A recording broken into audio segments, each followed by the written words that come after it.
આજે જિલ્લા કલેક્ટર કચેરી ખાતે સંકલનની બેઠક યોજાઈ, જેમાં કલેક્ટરશ્રી, તમામ ધારાસભ્યશ્રીઓ અને તમામ જે વિભાગના અધિકારીશ્રીઓ છે એમની સાથે વિશેષ ચર્ચા થઈ.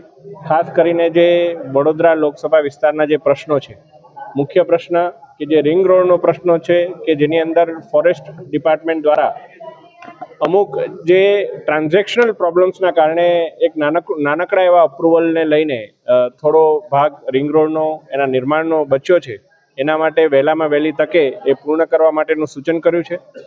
ત્યારબાદ જેટલી પણ આંગણવાડી લોકસભા વિસ્તારની અંદર ખાસ કરીને સાવલી અને વાઘોડિયા વિધાનસભાની અંદર આવેલી છે, આંગણવાડીઓને વહેલામાં વહેલી તકે જ્યાં ભાડાના મકાનમાં ચાલતી હોય ત્યાં નવીન આંગણવાડી બને, જ્યાં જમીનના પ્રશ્નો હોય એ પ્રશ્ન ઉકેલાય અને તમામને પોતાનું એક અલાયદું મકાન મળે એ માટેની એક રજૂઆત કરવામાં આવી.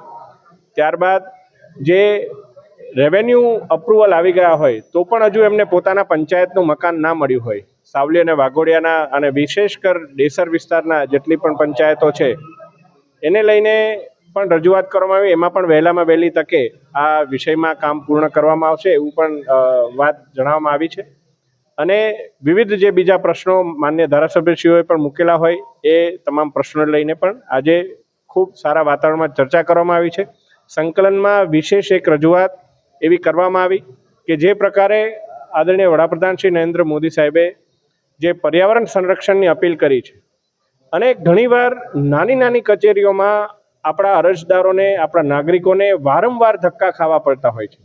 આ બાબતે વન ડે ગવર્નન્સ હેઠળ બધા વિભાગો કામ કરે અને એક જ ધક્કામાં એમનું કામ પતે, જેથી એમનો સમય પણ ના બગડે ને ઈંધણ પણ ના બગડે, એ બાબતે પણ તમામ વિભાગના અધિકારીઓને સૂચના આપવામાં આવી છે.